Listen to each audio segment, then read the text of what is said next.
series of short videos to help you revise for your mock exams, and hopefully you'll watch this later on in the year when you're heading into the leaving certificate. So as we know, we are looking at the section called Pursuit of Sovereignty and the Impact of Partition.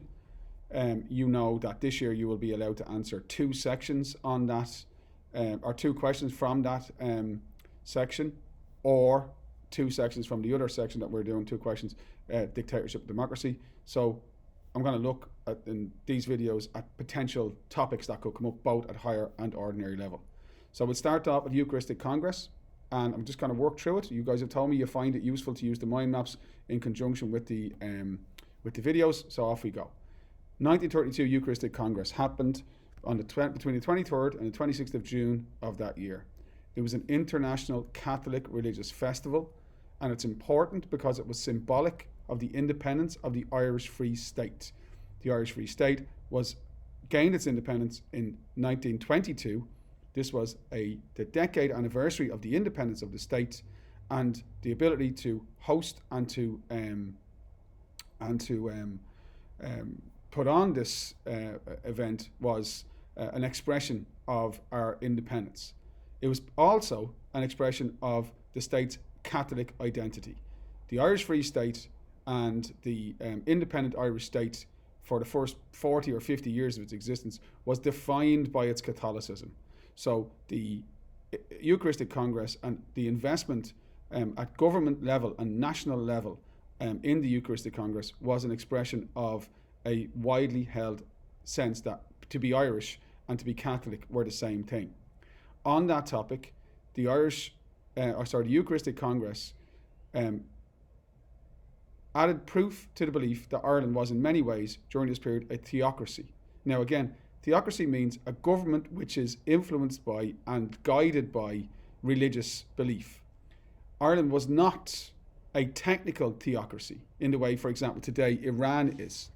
But Ireland definitely was a state where government decisions, particularly in social policy, we've discussed this before, things like birth control, things like divorce, women's rights, attitudes to children, these were greatly influenced by Catholic teaching, and the Eucharistic Congress was a signal of the power and influence of Catholic teaching and the Catholic Church in the Irish state. We know that since the 1922 independence, that there was really clear evidence of the power of the Church at this period. The contraception was legal under British rule. It was made illegal during the period of the Cumann na Gael government between 1922 and 1932. Divorce as well was legal in Ireland up until independence, but it was made illegal other than in very particular circumstances under the Free State. And education and the health sectors were effectively run by the Catholic Church. So if you want to point out the scope and the power and influence of the Catholic Church in Ireland, look at changes in legislation post-independence and look at the role of the Church in providing essential services, particularly in education, and how schools were used to indoctrinate young people into about the importance of Catholic belief and Catholic identity. Who are the key personalities involved in this section? William T. Cosgrave. So he was leader of Cumann na Gael, as you know, that was pro-treaty Sinn Féin, renamed Cumann na Gael, and he was in power between 22 and 32, and it was his government that put itself forward to host this international Catholic festival that occurred every couple of years, and it was his government that invested most of the planning for the Eucharistic Congress. But of course, by the time the Eucharistic Congress came about, his government had lost an election, and he was replaced as president of the Free State by Eamon de Valera. Eamon de Valera was leader of Fianna Fáil, who we all know they were anti-treaty Sinn Féin. That's where their roots came from. Fianna Fáil, after 10 years of Cumann na Gael rule, won the 1932 election. De Valera was a convicted Catholic. He was somebody who had a profound faith, and it hurt him very much when he was excommunicated by the Church because of his opposition to the treaty during the Civil War. So when he was so publicly in favour of the Eucharistic Congress and took such a public role in the Eucharistic Congress, this was a sign of the healing of wounds from the Civil War, his readmission into and being accepted again by the hierarchy of the Catholic Church. The third key personality is Cardinal Lowry. He came to Ireland in 1932 as the representative of the Pope. The phrase papal nuncio means the representative of the Pope. The Pope was called Pius XI. Don't forget, it's great to know these little details in a history essay or at ordinary level in a paragraph answer. And Cardinal Lowry, coming to Ireland as the personal representative of the Pope, was a very, very, very significant recognition of the Irish state from the Catholic Church. The Pope didn't travel himself, but he did address the papal mass, the major mass, during the Eucharistic Congress by a live radio link, which again was of great importance as it added to the prestige of the event. The fourth character that I think is worth mentioning was Bishop John Charles McQuaid. Now, John Charles McQuaid at this point was not yet the Bishop of Dublin. He was involved in Blackrock College, in the running of Blackrock College. But John Charles McQuaid was very central to the organisation of the event on the ground in Dublin.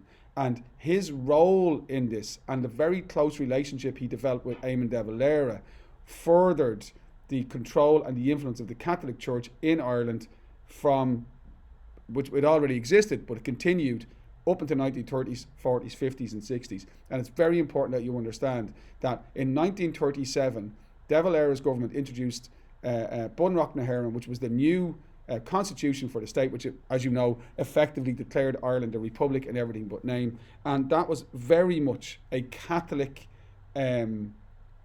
document, a document that gave preeminence or importance to the Catholic Church, and McQuaid had a great influence on that, his role in the Eucharistic Congress giving him this access. So, the details. We know that there were enormous resources put in to preparing for this Congress. Huge numbers of people came from all over the world to attend. There were altars built on O'Connell Bridge and in the 15 acres in the Phoenix Park. Communities were decorated with bunting all over Ireland in the colours of the papal colours, white and yellow, and shrines were built in local communities, again as an expression of their faith. There were issues with accommodation. Dublin was a very small city. There was a huge logistical challenge for all of the people who were going to attend.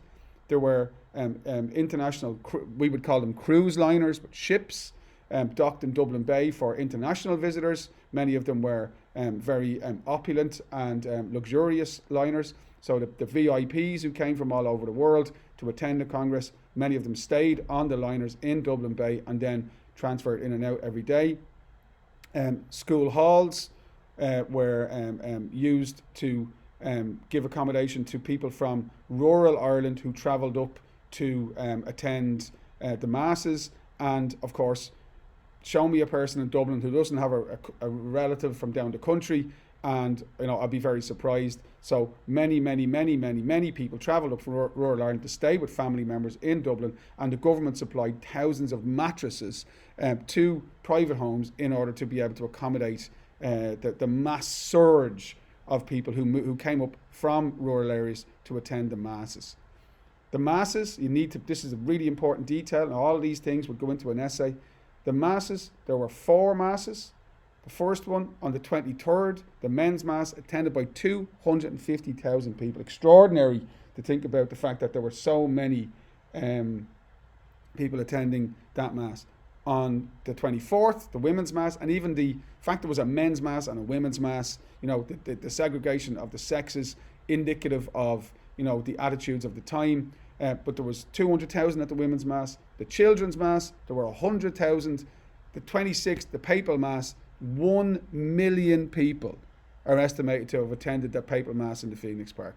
The population of the country was only around 3 million. 1 in every 3 people in the country were in the Phoenix Park on the 26th of June 1932 to attend a mass that was addressed by the Pope across his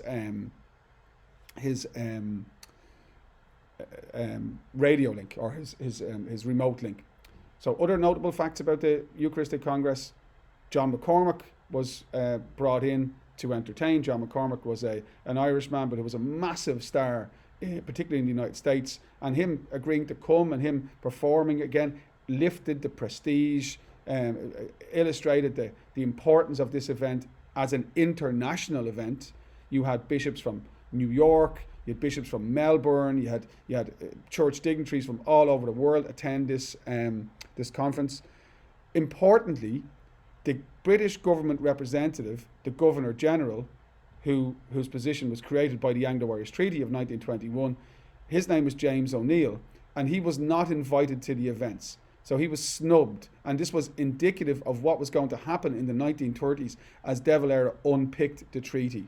So the deliberate failure to invite O'Neill to take part in to have an important part in these ceremonies was an indication that the Eucharistic Congress was not just a celebration of the Catholic identity of the state, but also a celebration of the independent identity of the state, or independence of the state. Big thing to remember as well, though, is that when Ulster Unionists in 1911, 1912 said home rule is Rome rule, they believed that the advent of an Irish Parliament in Dublin would give prominence or would dominance to the Catholic Church, and the 1932 Eucharistic Congress confirmed for many Unionists that the state, the 26 county southern state, the Irish Free State, which became Éire, which became the Republic of Ireland, would be a sectarian state where Catholicism would be given a priority. So those are really, and therefore the idea that the idea of ending partition, of bringing healing between the two communities, the Protestant, the Catholic, the Unionist, the nationalist communities, that those divisions were widened, and the chance of bringing healing to those divisions was diminished. So a very, very, very easy topic. Remember, at ordinary level, just put loads of facts down, as many facts as you can. At higher level, you've got to assess the impact of this. I don't think you're likely to get an essay on the Eucharistic Congress on its own. I'm not talking about mock exams, I'm talking about Leaving Cert. But remember, we've done a really good essay on Irish culture during this period. So you'd bring in, go and revise your education, your culture essay, which involves the Eucharistic Congress, which explains the significance of it culturally in the identity of the state, but also has that section on the Irish language and education, which I think are very important. Okay, so that's number one done. Hooray.